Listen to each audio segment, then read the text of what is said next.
오늘은 야베스의 기도에 대한 말씀을 좀 살펴보고자 합니다. 아마 여러분들이 2000년 초반에 야베스의 기도라는 소책자를 읽어보신 분들이 있을 것입니다. 브루스 윌킨스라는 분, 미국 분인데 이분이 책을 출간하게 되고요. 7개월 만에 미국 아마존에서 기독교 비소설 부분에서 1위를 차지하였습니다. 전체적으로는 600만 부 이상이 팔린 베스트셀러였습니다. 한국에서도 2001년도에 번역이 되었고요. 그 당시 야베스의 기도에 열풍이 불었던 것을 저도 기억하고 있습니다. 그런데 이 책의 부제목이 뭐냐면 내 삶을 기적으로 채우는 기도의 원리라고 되어 있습니다. 정말 기도가 우리의 삶에 기적을 나타내는 도구가 기도라고 할 수 있을까요? 저는 이 야베스의 기도의 내용을 오늘 긍정적으로 말씀드리려고 하는 것은 아닙니다. 왜 그동안 있었던 이 야베스의 기도에 대한 것이 왜 성경적이지 않는지를 생각해 보고요. 정말 야베스의 기도가 우리에게 말하는 것이 무엇인지를 좀 살펴보려고 합니다. 사실 그동안 지금도 제가 설교를 준비하면서 교보문고와 또 알라딘의 인터넷으로 들어가 보니까 지금도 이 책에 도전받았다, 또 선물해줬다, 좋은 책이다 라는 이야기를 하지만 그러나 우리는 신앙을 무턱대고 할 수는 없습니다. 정말 이 내용이 성경의 근거에서 바른 것인가? 아무리 훌륭한 분이 책을 썼더라도 그 책에 대한 내용이 우리가 믿고 있는 바른 성경과 신학과 교리에 맞는지를 판단해 봐야 합니다. 그러지 않고 많이 팔렸다고, 유명한 분이 책을 썼다고 해서 그것을 다 받아들인다면 우리의 신앙이 어디로 흘러가는지를 알 수 없기 때문입니다. 그래서 어쩌면 좀 이 내용을 많이 받아들였던 분들에게는 좀 부딪히는 내용일 수가 있고요. 또 야베스에 대한 기도를 잘 익숙하지 않았던 분들은 이렇게 성경을 해석해서 기도할 수 있구나라는 것들을 생각해 볼 수 있는 시간이 될 것입니다. 따라서 우리는 야베스의 기도가 무엇인지를 생각하며 또 하나님이 기뻐하시는 바른 기도가 무엇인지를 통해서 같이 은혜를 나누는 시간이 되기를 소망합니다. 자, 야베스가 누구입니까? 우리가 야베스라고 할 때 많이 들어봤다라고 생각합니다. 우리 교회 본당 2층도 어떤 홀입니까? 야베스 홀이죠. 그런데 성경에는 이 야베스란 이름이 많이 나타나지 않습니다. 우리가 읽었던 역대상 4장 1절 20절에 유다의 족보에 대한 말씀 속에 야베스가 기록되어 있습니다. 그리고 지명으로 야베스란 지명 이 두 번만 성경에 나옵니다. 우리가 잘 알듯이 유다는 며느리 다말을 통해서 자식을 2명 얻게 됩니다. 베레스와 세라였죠. 윤리적으로는 이럴 수 있는가라고 생각할 수 있지만 이것은 그 당시 여인들은 하나님께서 그 가문을 이어가도록 사명을 주셨다 생각하였습니다. 그래서 만약 남편과의 관계에서 자식이 없다면, 아들이 없다면 동생이나 그 가족 가운데 계속해서 자식을 얻을 수 있도록 하는 계대 결혼이라는 것을 하게 됩니다. 이러한 계대 결혼, 이것을 조금 어려운 표현으로 고엘이라고 하는데 이 명령을 지키기 위해 그의 아들, 유다의 아들이었던 셋째 아들을 주지 않는 것 때문에 이 며느리는 자신을 창녀처럼 변장해서 아버지와 관계를 가지고 그렇게 태어난 아들이 베레스와 세라였습니다. 그런데 성경은 이 베레스 이후에 헤스론이 태어나고 헤스론부터 쭉 이어지는 가문이 어느 가문이냐면 바로 다윗의 가문으로 예수 그리스도가 육체를 가지고 오실 때 이 유다 지파 그리고 이 다말의 아이인 베레스를 통해서 태어난다라는 것들을 이야기합니다. 그래서 우리의 육적인 생각, 윤리적인 모습에서는 무슨 이런 말도 안 되는 일이 있을까라고 생각할 수 있으나 하나님의 구원의 계획이 이러한 방식으로 이루어지고 있다는 것을 우리는 생각해야 합니다. 그래서 야베스는 유다 지파의 후손으로 성경에 기록되어 있지만 나머지 설명이 없어요. 누구의 아들인지 또 어떤 집안의 사람인지가 분명치는 않습니다. 그렇다면 야베스란 이름의 뜻은 무엇일까요? 어머니가 그의 이름을 짓게 되는데 수고로이 낳았다라고 하는 이름을 짓게 됩니다. 아마 난산이었을 것입니다. 아이가 잉태되고 출산하는데 너무 어려웠어요. 그래서 어머니가 고통이다, 수고롭다, 슬픔이다 라는 이름을 짓게 되어서 야베스라는 이름을 짓습니다. 그런데 야베스란 이름을 사람들이 부를 때마다 무슨 인생에 고난고림이 많았나? 왜 고통스럽고 또 슬픔인가? 라고 하는데 우리가 읽었던 역대상 4장 9절 전반절에 보시면 그의 이름 앞에 어떤 설명이 되냐면 그의 형제보다 귀중한 자다라고 이야기합니다. 다른 표현으로 존귀한 자라는 것이죠. 즉 그가 존귀한 자라 불리는 것은 그의 인생 가운데 하나님을 의지하며 살았다는 것입니다. 또 기도를 통해 자신의 모든 삶을 하나님을 의지하며 살았던 삶이었기에 그를 존귀한 자다라고 말하는 것이죠. 또 존귀하다고 할 때는 이 사회적으로 또 가문에서 볼 때는 어느 정도 사회적 지위와 영향력을 가지고 있었던 사람이다라고 생각합니다. 그래서 야베스란 지명이 어떤 곳이냐면 하나님의 말씀을 배우고 가르치는 그러한 사람들이 있었던 곳이 야베스라는 지역이었습니다. 그래서 이분도 아마 하나님 말씀을 잘 따르고 그리고 그 말씀대로 살아 본이 되는 삶을 살았지 않았을까라는 생각들을 하게 되는 것입니다. 자, 그렇다면 이 족보, 유다의 족보를 쭉 이어가다가 갑자기 야베스가 나타나면서 두 절에 걸쳐서 기도가 있습니다. 도대체 왜 족보를 끊고 이러한 야베스의 기도를 소개하고 있을까요? 그러기 위해서는 이 역대상이 무엇인지, 역대기 성경이 무엇인지를 조금 생각해야 합니다. 조금 이제 복잡해지죠? 네. 짧게 할 테니까 이 부분은 여러분 집중해서 역대기가 무엇인지 잠깐 들으시기 바랍니다. 이스라엘의 역사를 기록한 것이 대표적인 것이 이제 사무엘 상하 잘 아시죠? 그 다음에 역대 상하가 있습니다. 열왕기 상하가 있죠? 열왕기 상하 다음에 역대기 상하가 나타납니다. 그런데 이 사무엘부터 시작해서 이스라엘의 왕이 세워지는 과정들이 기록이 되고 있죠. 그래서 열왕기 상하에는 무엇이 있냐면 한 나라가 되었다가 솔로몬 이후에 북쪽과 남쪽으로 나눠집니다. 그래서 북쪽 왕들이 뭘 했는가, 남쪽 왕들이 무엇을 했는가라는 것을 쭉 기록하는 것이 열왕기 상하입니다. 그래서 이 왕들이 잘한 것과 못한 것을 공정하게 기록하고 이제 흩어진 나라들, 특별히 북이스라엘은 악한 일을 계속 쫓았고요. 그리고 남쪽의 왕들 중에 몇 명은 그래도 다윗을 따라서 믿음의 삶을 살았던 왕이다라는 것들을 이야기합니다. 그런데 역대기는 무엇이 기록되냐면 북이스라엘은 빠져요. 남쪽 유다에 대해서 왕들은 다윗과 솔로몬을 중심으로 기록되고 있고요. 그리고 유다의 족보를 중심으로 쭉 역사를 기록하고 있는 것이 역대기 상하라고 할 수 있습니다. 그리고 또 차이점은 역대기 상하에는 열왕기 상하에 있는 다윗과 솔로몬의 잘못된 부분들이 많이 빠져 있어요. 그래서 잘했던 것, 긍정적인 것을 많이 기록된 부분이 역대기 상하라고 할 수 있습니다. 그럼 도대체 왜 그러면 열왕기 상하와 역대기 상하가 차이가 생기느냐라고 할 때 배경이 틀리다는 거죠. 역대기가 기록된 상황은 바벨론 포로로 갔던 이스라엘 백성들이 다시 자기의 땅, 유다 땅으로 돌아온 것입니다. 이들은 성전을 회복하고 성전 제사가 다시 진행돼야 되고요. 그리고 성벽을 쌓아서 그들의 민족이 보호받아야 합니다. 그리고 경제적으로 굉장히 어렵죠. 포로에서 왔기 때문에 경제적 기반이 다 무너져 있습니다. 이것을 다시 일으켜야 되는 것이죠. 그리고 또 이제 외부의 적들이 많았습니다. 다른 민족이 살고 있다가 다시 유다 민족이 왔기에 계속 경쟁과 다툼과 싸움이 생기는 것이죠. 그리고 더 큰 문제는 그 안에서 내부적인 갈등이 일어나는 것입니다.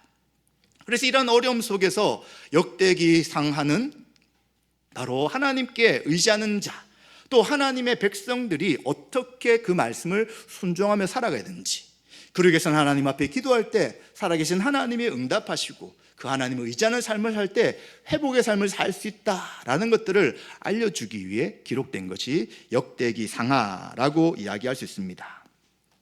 그렇기 때문에 이 야베스의 기도를 바르게 이해하기 위해서는 역대상이 기록된 그 상황에 따라서 이 기도문을 이해를 해야 되는 것이죠. 역대기 상하가 기록될 때 유다 백성들은 하나님 주신 땅을 회복하기를 소망하는 것입니다. 그렇기 때문에 이들은 하나님 앞에 간절히 기도하죠. 하나님 주신 약속의 땅에 도착했습니다. 이제 이 땅을 우리에게 분배했던 그 지파별의 그 땅을 우리가 회복할 수 있도록 은혜를 주십시오. 우리 조상들이 또 우리가 하나님 앞에 범죄했으나 이제 포로에서 돌아왔으니 하나님 온전히 믿는 믿음의 삶을 살 수 있도록 은혜를 주십시오 라고 하는 가운데 야베스의 기도가 포함되어 있는 것이죠. 그래서 야베스의 기도를 읽고 따라 기도하는 것 중요합니다. 그러나 시대적 상황이나 구약의 유다 백성들이 포로로 잡혀갔던 이유, 또 왜 그들이 돌아왔는가라는 하나님의 큰 구원의 계획을 놓치고 생각하지 않고 그냥 내용만 좋다고 해서 기도하면 성경에서 말씀하시는 바른 기도를 벗어나 오해할 수 있게 되는 것입니다. 그래서 성경을 해석을 잘못한 기도는 나중에 고치기가 굉장히 어렵습니다. 이렇게 기도하려면 복잡하죠. 고려할 게 너무 많아요. 에이, 기도하기 싫어 라고 할 수 있지만, 어렵지만 차근차근 바른 기도를 배워나간다면 그 다음부터 흔들리지 않게 기도합니다. 그러나 만약 쉬운 길이라고 해서 성경에 말씀하신 것과 상관없는 그냥 자신이 원하는 방식으로 이해하고 기도해 나간다면 나중에 잘못된 기도를 고치는 것은 더 시간이 어렵게 걸리고 많이 걸리기 때문에, 제가 조금 논쟁적일 수 있지만 성경에서 말씀하시는 바른 야베스의 기도에 대해 오늘 말씀해 드리려고 합니다. 그럼 도대체 왜 이런 책이 그렇게 많이 팔리고 한국에서도 붐이 있었느냐 할 때, 25년 전, 30년 전에 미국의 분위기는 어떤 분위기였냐면, 종교개혁 이후에 미국의 교회로 복음주의가 건너가게 됩니다. 바로 예수 그리스도를 믿는 믿음이 참된 신앙입니다 라는 것이 핵심이었어요. 그런데 미국의 특징은 무엇이었냐면 실용주의예요. 뭔가 실제 필요한 것이 가장 중요하다라는 분위기였기 때문에, 유럽과 좀 틀렸죠? 그러니 기독교에 대해서도 뭐라고 했냐면 실제 우리 삶에 필요해야 된다라고 생각했던 것입니다. 그러다 보니까 그 당시 심리학 그리고 경제가 굉장히 부강하려는 때였기 때문에 이 기독교 신앙도 결국은 사람의 마음을 다뤄줘야 된다고 생각하는 것입니다. 그리고 예수님 믿으면 성경에 복받는 이야기가 많다면 모든 삶이 잘 돼야 된다라고 하는 생각들이 복음주의라는 기독교에 계속 깔리기 시작했던 것이죠. 그러다 보니 어떤 생각이 드냐면 신앙을 개인주의화시킵니다. 내가 잘 되면 그것이 최고다 생각하는 것이죠. 잘 되는 게 무엇입니까? 돈 잘 벌고 좋은 지위를 가지고 사회적으로 행복하게 살아가는 것이 중요하다라는 생각들이 교회 가운데 퍼지기 시작했어요. 그런데 그 생각은 실제 성경에서 말씀하시는 역사적인 기독교와는 많은 차이가 생기는 것입니다. 그것을 위해 종교개혁을 한 것은 아니었거든요. 그런데 변질돼 버린 것이죠. 그런데 우리가 그 당시 미국의 교회의 여러 가지 모습을 많이 받아들일 시기였기에 미국에서 유행하는 그런 책들, 그런 신앙적 분위기가 한국 교회로 다 들어오게 되면서 이 야베스의 기도와 같은 해석이 야 좋은 기도다, 개인주의화되어 있고요, 복을, 이 땅의 복을 최고라고 생각하고요, 그리고 하나님 앞에 기도하면 모든 걸 응답하신다라는 방식으로 기도를 오해하게 되었고, 그 기도가 전국적으로 퍼지게 되었던 것이죠. 그런데 결과는 어떻습니까? 기도 응답받아서 잘 살고 부강하고 또 개인적으로도 여러 가지가 해결되었습니다. 그런데 실제 신앙은 20여 년 전부터 지금이 더 좋아졌나요? 교회가 더 세상의 소금과 빛으로 살아가나요? 그렇지 않는 것이죠. 그렇다면 이 브리스 윌킨스라는 사람처럼 성경을 해석하는 것은 틀린 것입니다.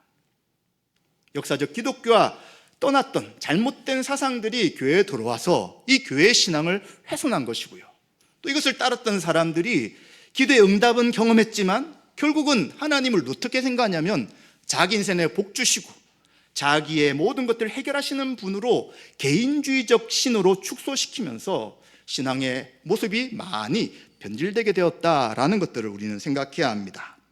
이러한 전제를 가지고 야베스의 기도를 어떻게 하면 바르게 이해할 수 있는지를 생각해 보겠습니다. 먼저 야베스는 하나님의 이름을 부릅니다. 이스라엘 하나님이라고 이야기하죠. 이스라엘이 누구입니까? 우리 창세기 큐티하는 그 말씀에 있잖아요. 야곱의 이름은 속이는 자, 뒤꿈치를 잡는 자였습니다. 내가 장제의 고난을 받겠다, 하나님께 축복을 받겠다라는 경쟁자로 살았던 사람입니다. 형도 속이고 아버지도 속여서 축복을 빼앗습니다. 실제 하나님은 야곱을 통해서 하나님의 그 구원의 족보를 이어가려고 했지만 야곱은 스스로 그것을 쟁취하려는 삶을 살았죠.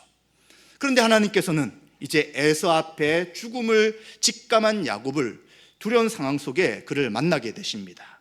홀로 있는 그에게 천사가 씨름을 하게 되죠. 그때 야곱은 어떻게 합니까? 복을 주지 않는다면 나는 나을 수 없습니다 라고 천사와 씨름합니다. 싸웁니다. 격동합니다. 어떻게 감히 하나님 보낸 천사를 사람이 이길 수 있겠습니까? 그런데 놀랍게도 성경은 뭐라고 하냐면 너가 하나님과 겨루어 이겼다라고 하며 이스라엘이라는 이름을 주시게 되는 것이죠. 정확하게 이것을 이야기한다면 야곱이 하나님과 싸워 이긴 것이 아니죠. 하나님이 너를 이긴 자로 인정해 주시는 것입니다. 이제 너가 너 생각과 뜻으로 경쟁하고 일어나서 복을 쟁취하려고 살지 말고 이미 너에게 주신 하나님의 그 복, 하나님 함께 한다는 그 약속을 붙잡고 믿음으로 살아가라 라고 하면서 이름을 바꿔주신 것이죠. 그래서 지금 이스라엘의 하나님이라고 이야기하는 것은 하나님의 약속을 붙잡고 하나님의 백성으로서 그분이 우리 하나님입니다, 우리의 조상의 하나님뿐만 아니라 우리 민족을 지금까지 인도하신 분이 바로 하나님입니다 라고 하며 기도를 하고 있는 것이죠. 그럼 우리 성도는 어떤 하나님의 이름을 부르며 기도합니까? 바로 삼위일체 하나님의 이름을 믿고 부르며 기도하고 있는 것이죠. 성부 하나님이 누구신가요? 죄로 타락한 우리 인류를 구원하시기 위한 하나님의 구원의 계획을 이루시고 그 계획을 진행해 나가시는 분이 바로 성부 하나님입니다.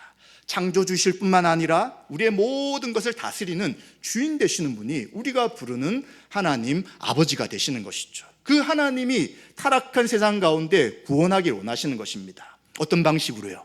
인간의 죄를 대속하기 위해 아들 되신 예수 그리스도가 인간의 몸을 입고 이 땅에 오신 것이죠. 예수님께서는 십자가를 통하여 우리의 죄를 구속하십니다. 그리고 형벌대속적 죽음을 죽으시죠. 그래서 예수님의 사역은 우리 죄를 대속하기 위해서 형벌대속적 죽음을 죽으시고 우리를 속량하시는 사역을 행하시게 되는 것이죠. 그래서 그 십자가의 사역을 믿는 자를 하나님은 구원케 하시고 자녀 주시는 것입니다. 그래서 우리의 모든 신앙은 성부, 성자, 성령 삼위일체 하나님이시지만 그러나 그리스도의 이름, 그리스도를 통하여 온전한 신앙과 믿음에 이를 수 있는 것이죠. 자, 그러면 2000년 전에 있었던 이 구원의 사건이 어떻게 개개인에게 적용이 되는 것입니까? 바로 성령님께서 말씀을 들을 때 믿음을 주시고요, 그리고 성령님께서 우리 가운데 인쳐주시고 내주하심을 통하여 우리가 예수를 믿는 믿음으로 날마다 하나님을 아버지라 부르며 살아가게 하시는 것이죠. 그래서 우리의 기도의 대상 하나님은 삼위일체 하나님이시고 그 삼위일체 하나님이 구원의 일들을 창세전부터 계획하시고 계속해서 구원의 일들을 이루어 나가시는 것입니다. 그 하나님이 우리 성도의 기도를 들으시기를 기뻐하신다라는 것들을 우리는 생각해야 되는 것이죠. 그리고 야베스의 기도는 이제 간구가 4가지가 나타납니다. 첫 번째 간구가 뭐냐면 주께서 내게 복을 주시려거든. 이것을 히브리어 원문으로 좀 더 정확하게 번역을 하면 복에 복을 더해 주십시오 라는 뜻이 될 수 있습니다. 2번 반복함을 통해서 철저히 하나님만 의지하겠습니다 라는 의미를 담고 있죠. 그런데 이 야베스의 기도란 책에는 이것을 뭐라고 생각하냐면 이 땅을 살아가는 인간이 필요한 복을 복이라고 생각하는 거예요. 경제적인 면, 육체적인 면, 지적인 면, 사회적 지위, 이런 것들이 우리에게 주어달라고 기도하는 것으로 복을 이해하고 있는 것입니다. 성경에서 말씀하시는 것이 그게 복입니까? 정말 그게 하나님 앞에 간구하는 복일까요? 우리의 신앙의 선배 가운데 이 복이 무엇인지를 이렇게 설명합니다. 진정한 복이란 거룩한 성도의 반열에 서는 것이다. 거룩한 자로 하나님을 따랐던 그 믿음의 사람들 가운데 서 있는 것이 진정한 복이라고 이야기합니다. 진정한 복은 십자가에 못 박힌 손으로부터 오는 것입니다. 진정한 복은 갈보리 언덕에 피로 물든 나무로부터 옵니다. 구세주의 상처로부터 흘러내리는 것이 복입니다. 그것은 주께서 용서하시고 받아주시고 주영적 생명을 주시는 것입니다. 어떠한 복이라도 우리 영혼 속에서 일하시는 성령의 역사의 결과가 진정한 복입니다 라고 말하는 것이죠. 그리고 이제 오해하는 3가지에 대해서 그 신앙의 선배는 이야기를 합니다. 만약 내가 병들었지만 그 병이 내가 하나님을 찬양하는 데 도움을 주었다면 그것은 진정한 복입니다. 인간적인 복을 생각하는 사람들은 병이 나야지만 복받았다고 생각하는 거예요. 그런데 뭐라고 이야기하냐면 이 병으로 인해 내가 하나님을 더 찬양한다면 나는 복받은 사람입니다 라고 말한다는 거예요. 또 그는 만약 내가 가난하지만 그 가난으로 인하여 부자일 때보다 더욱 주를 잘 섬길 수 있다면 그것이 진정한 복입니다 라고 말하는 거예요. 이 야베스의 기도의 핵심은 부자가 되라는 거예요. 필요한 것을 구하면 하나님이 기적적으로 삶의 모든 것을 채워주신다고 이야기합니다. 그런데 바른 신앙의 선배는 뭐라고 이야기하냐면 부자인데 주를 더 잘못 섬긴다면 차라리 가난해서 주를 더 섬기는 것이 더 복이다 라고 말하는 것이죠. 또 한 가지는 만약 내가 멸시를 받고 있지만 그리스도 때문에 기뻐할 수 있다면 그것이 진정한 복입니다 라고 가르치고 있는 거예요. 항상 우리는 지위가 높아지기 원하잖아요. 머리가 되라고 이야기합니다. 좋은 직장에 가고 공부도 잘하고 높은 위치에서 복음을 전하라 라고 이야기하지만 그것이 실제로는 잘 되지 않아요. 높은 위치에서는 더 시험에 들기가 쉽고요, 높은 위치에 있다고 해서 아래 사람들이나 다른 상황들을 쉽게 바꿀 수 있는 것이 결코 아닙니다. 그런데 신자가 멸시를 받고 어려움을 당하고 있다면 저주받은 사람이라 생각합니다. 어떻게 그렇게 신앙생활을 못하느냐, 어떻게 그렇게 기도를 안 해서 당신의 인생이 그렇게 어렵느냐라고 지칭하죠. 그런데 우리의 신앙의 선배는 멸시를 받고 있지만 그리스도로 인해서 기뻐한다면 그것이 진정한 복이다라고 말해주는 것입니다. 그래서 성경에 말씀하시는 성경적인 복은 하나님의 임재 안에서 하나님 나라의 백성들이 평강을 누리고 있는 것이 참된 복이다라고 말하는 것이죠. 허물과제 죽어 하나님의 심판 가운데 있었던 우리가 이제는 하나님을 우리 아버지라 부르고 하나님이 우리를 양자로 삼으신 이 관계, 이것이 참된 복이다라고 말해주는 것입니다. 그리고 두 번째 간구는 나의 지경을 넓히소서라고 기도합니다. 야베스의 기도란 책에는 이 지경을 4부 확장시키는 것이라고 이야기해요. 그리고 자신이 이 정도 위치면 더 높아지는 것을 이야기합니다. 땅을 이 정도 가지고 있다면 더 가지라고 이야기합니다. 돈이 적으면 더 많이 벌라고 이야기합니다. 기도하면 하나님이 기적을 베풀어 줄 것이다 라고 이야기합니다. 나의 지경을 넓히라는 것이 그러한 기도인가요? 그러지 않습니다. 포로 이르다가 70년 만에 가나안 땅으로 다시 돌아오게 되죠. 유다 입장에서는 하나님 주신 땅을 회복하기 원하는 것이 그 민족이 해야 될 사명인 것입니다. 그래서 이 일들을 잘 감당할 수 있도록 복을 주십시오, 지경을 넓혀 주십시오. 지금 빼앗겨 있고 우리가 지금 살 수 없는 이 땅을 다시 하나님 약속대로 회복해 주십시오 라고 말하는 것이죠. 바로 언약 백성인 유다 공동체의 회복과 하나님의 그 약속이 70년 만에 성취되었기에 또다시 이곳에서 이루어지게 해달라라는 기도입니다. 그런데 그것을 다 빼버리고 그냥 개인적으로 내가 하고 있는 이 영역의 지경을 넓혀달라고 기도하는 것은 얼마나 개인적인 기도입니까? 그래서 이런 기도가 유행할 때 어떤 말까지 나왔냐면 기도는 하나님의 보좌를 흔드는 것이다 라고 말했습니다. 어찌 감히 인간이 하나님의 보좌를 흔들어서 자기가 원하는 것을 얻는 것이 기도라고 말할 수 있습니까? 이것이 어떻게 기독교에서 말하는 신앙이고 믿음이라고 할 수 있습니까? 그런데 이런 이야기를 할 때 아멘 하게 되고요, 그런 책들이 계속 팔리고요, 그게 전체 한국교회 분위기일 때가 있었던 것입니다. 아무런 비판의식 없이 성경적으로 분석하고 판단하지 않고 그래 그렇게 기도하면 되겠구나 라고 하면서 계속해서 기독교인들이 자기의 야망과 욕심을 위해 하나님 앞에 부르짖던 때가 있었다는 것이죠. 그런데 지금 지경을 넓히라는 것은 그것을 말하는 게 아니에요. 우리 개인의 어떠함을 말하는 것이 아니라 하나님의 뜻, 하나님의 나라, 하나님의 그 계획이 이루어지게 해달라라고 기도하는 것이라고 우리는 생각해야 합니다. 이것은 개인을 넘어서서 우리 교회 공동체, 또 우리 교회뿐만 아니라 온 우주적인 교회가 하나님의 그 은혜 가운데 믿음의 삶을 제대로 살도록 하는 것이 바른 기도의 내용이다라고 할 수 있습니다. 이렇게 기도를 오해하는 사람들은 어떻게 생각하냐면 기도는 하나님의 감춰준 보따리를 풀리게 해서 복을 받아 이 땅의 삶을 행복하게 살아가는 것이다 정도로 생각합니다. 그런데 기도는 그게 아니에요. 기도는 하나님과 만나며 교제함을 통하여 그 거룩하신 하나님 앞에 우리가 변화되는 시간을 갖는 것입니다. 죄로 타락해서 훼손되고 깨어진 이 온전한 인간의 모습을 다시 회복해 나가는 관계가 바로 기도 가운데 하나님을 만나는 시간이라는 것을 우리는 기억해야 되는 것이죠. 숫자가 많아진다고, 사업이 잘 된다고, 돈이 많아진다고, 자녀가 잘 된다고 해서 우리가 정말 예수님 인격적으로 더 알아가는가요? 더 거룩한 자로 하나님 앞에 서게 됩니까? 그렇지 않을 때가 참으로 많은 것을 우리는 보게 되는 것이죠.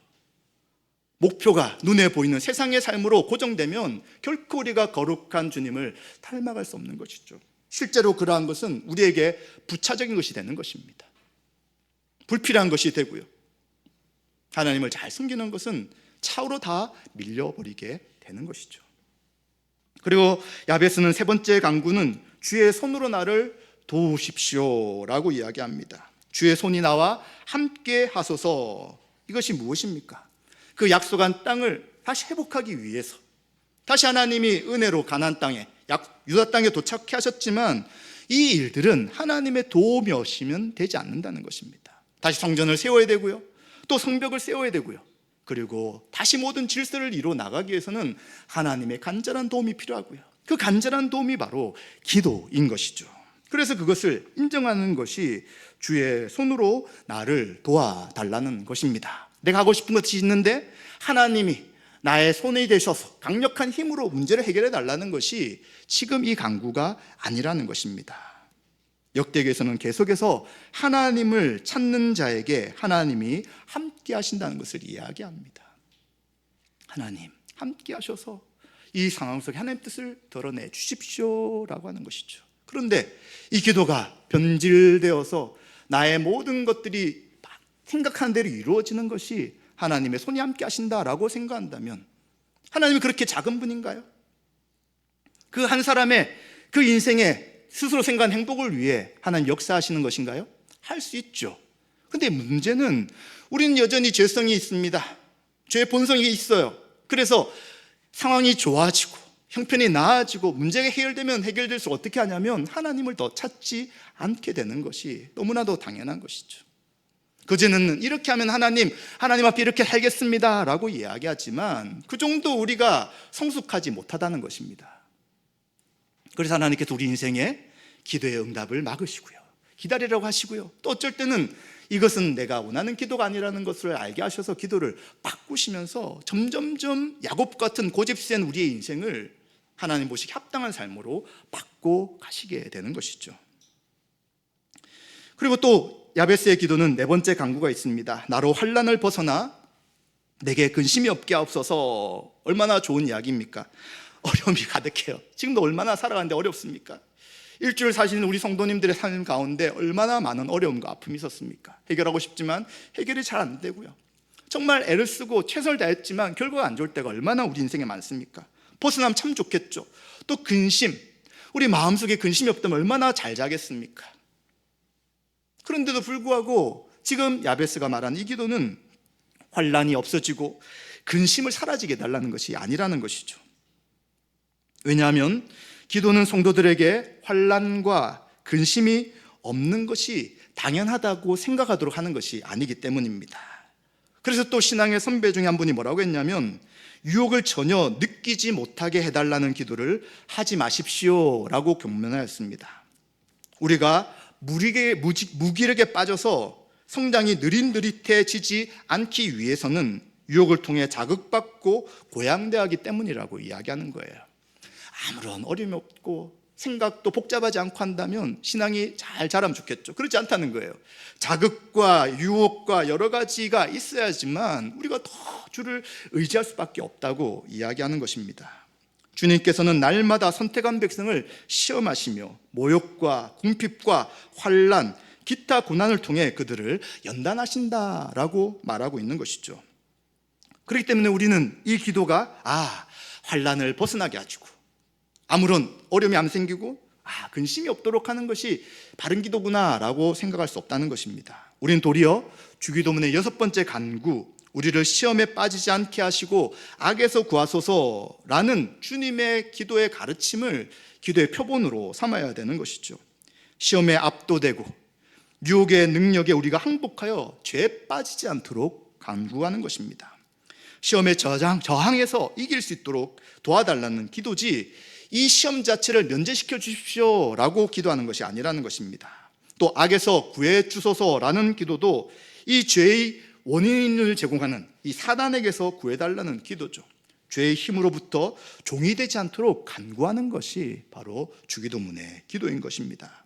따라서 우리는 성도의 삶에 아무런 근심이 없거나 또 시험이 없는 것이 결코 유익이 아니라는 것을 생각해야 합니다. 하나님이 왜 성도들에게 사단의 유혹을 허락하십니까?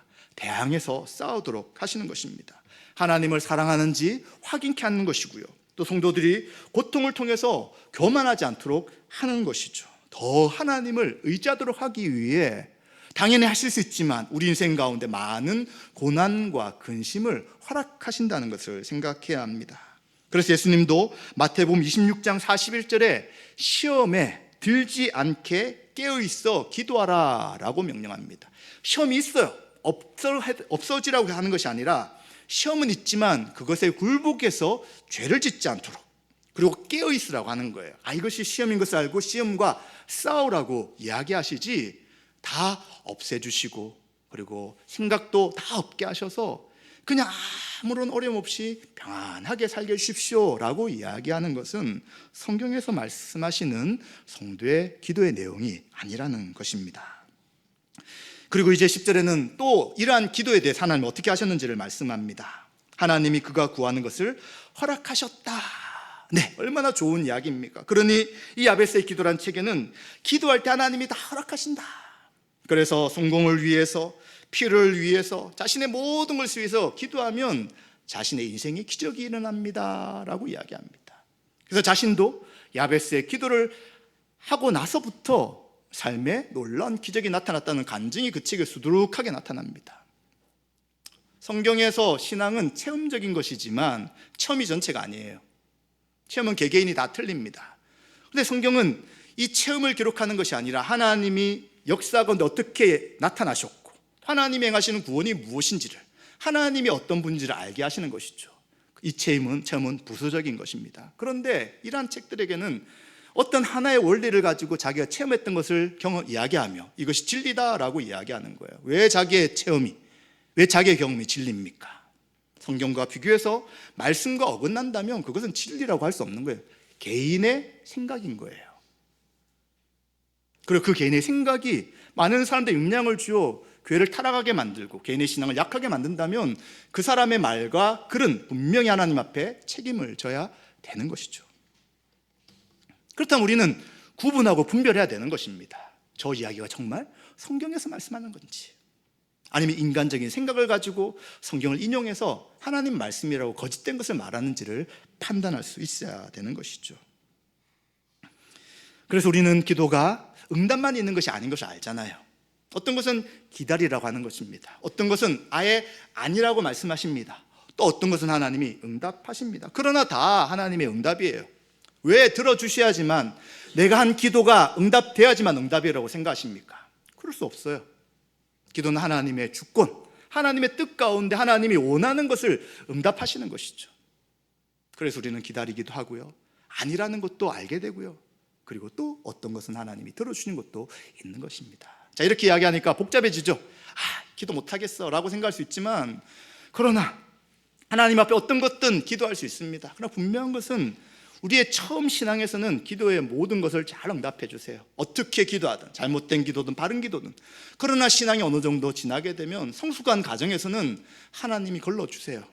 그래서 여러분, 복잡하다고 기도를 멈추지 마시고 모든 것을 기도하되 하나님의 뜻대로 응답해 주십시오 라고 한다면 하나님께서 성령님을 통해 우리의 기도를 수정해 주시고 바르게 인도하실 것입니다. 그렇다면 성도들에게는 왜 기도가 중요할까요? 바른 기도도 중요하지만 기도를 쉬지 않은 것도 중요합니다. 왜냐하면 우리의 필요를 채우는 도구가 기도가 아닙니다. 기도는 거룩한 백성으로 살아가며 이 세상 가운데 죄와 싸우며 그리고 하나님의 은혜 가운데 거할 수 있도록 하는 것이 바로 기도 때문인 것이죠. 그래서 기도는 은혜를 받는 방편이다라고 이야기합니다. 바로 은혜가 그냥 우리에게 주어지는 것이 아니라 말씀과 그리고 세례와 성찬과 기도를 통해 우리에게 값없이 주시는 호의가 주어질 때 그것을 은혜라고 말하기 때문이죠. 그래서 우리는 기도는 하나님을 의지함으로 성령 충만한 가운데 하나님의 뜻을 구하는 것이 기도다. 그리고 이것을 통하여 하나님 뜻이 하늘에서 이룬 것처럼 땅에서 이루어지는 것이 기도다라고 말할 수 있습니다. 사랑하는 성도 여러분, 우리가 지금 한 달 동안 골방 기도를 합니다. 그런데 이 골방 기도가 여러분의 의를 강화시키는 시간이 되지 않기 원합니다. 무슨 말이냐고요? 기도 시간을 많이 한다고 해서, 또 기도 시간을 내가 철저히 지켰다고 해서 나는 참 괜찮지라고 생각하지 마시기 바랍니다. 다른 사람과 또 비교해서 야, 저분들은 저렇게 기도 시간도 짧고 잘 못 지키지만 나는 이렇게 철저하게 기도한다라고 하면서 기도가 자기의 공로가 되면 이것은 기도를 오해하는 것입니다. 왜 우리가 시간을 정하고 기도합니까? 날마다 하나님과 교제하기 위함입니다. 은밀한 중에, 그리고 여러분들이 시간을 정하여서 분주하고 바쁜 시간 속에서도 하나님과 교제하고자 하는, 하나님 앞에 시간을 드리고자 하는 그 결단 가운데 골방 기도를 하는 것이죠. 기도하게 하시면 하나님의 은혜죠. 다른 분보다 더 많이 한다면 더 하나님의 은혜입니다. 그러면 더 다른 사람들을 위해서 더 기도하면 되는 것이고요, 기도 못하는 분을 위해서 간절히 구하면 되는 것이잖아요. 누가 보는 것도 아니고 누구에게 확인받는 것도 아닌 것입니다.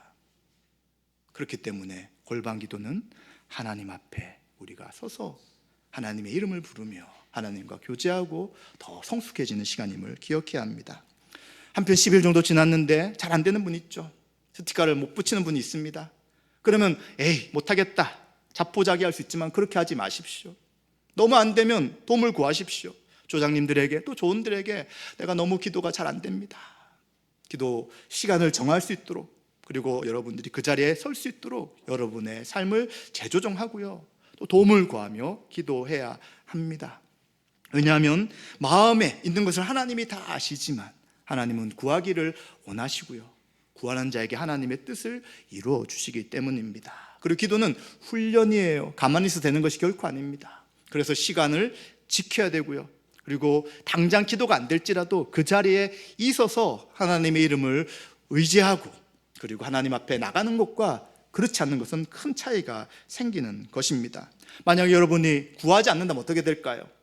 진짜 어려운 상황 속에서 결코 구할 수 없는 것입니다. 구하지 않는 사람은 그냥 자신의 인생은 우연히 잘 지낸다라고 생각하는 거예요. 하나님이 계시든 안 계시든 난 아무 상관없다라고 생각하는 것입니다. 그런데 기도하기 시작하면서 이제 내 모든 인생은 하나님의 인도하심 가운데 있구나, 하나님이 함께하지 않는다면 어떤 일이 생기는지가 분명하다는 것들을 발견하게 되는 것이죠. 그래서 하나님 우리의 마음을 다 아시지만 하나님은 구하기를 원하시는 것입니다. 입으로 구하시고요, 또 입으로 구하기 어려우신 분들은 글로 쓰셔서 구하심을 통해 한 달 동안 기도 훈련을 통해서 하나님 앞에 나아가시면 좋겠습니다. 기도는 내 능력을 신뢰하는 것이 아니라 하나님을 의지하는 것이죠. 기도하지 않고서도 아무 문제가 없다라는 것은 불신앙인 것입니다. 내 힘과 능력으로 살아갈 수 있다는 것이죠. 말씀 마무리하겠습니다. 우린 주님께서 가르치신 기도가 바로 성경에 있는 모든 기도문을 이해하고 해석하는 가장 기본적인 기준인 것을 기억해야 합니다. 기도를 많이 하는 것, 또 기도 시간을 지키는 것, 또 기도의 응답이 많은 것, 하나님의 은혜죠. 또 어떤 분들은 기도 시간이 짧을 수도 있고요, 응답이 많지 않을 수도 있습니다. 하나님이 주권적으로 각자를 훈련하는 과정이라고 생각합니다. 결코 기도를 다른 사람과 비교하지 마시고 하나님 내 인생을 인도하시고 기도 가운데 하나님 뜻을 알게 하시고 하나님을 더욱더 닮아갈 수 있는 골방 기도의 시간이 될 수 있도록 여러분들이 구하시며, 또 남은 20일 동안 각자 있는 곳에서 은밀한 주 계신 하나님 앞에 기도하며 나아가는 저와 여러분 되시기를 주님의 이름으로 축원드립니다.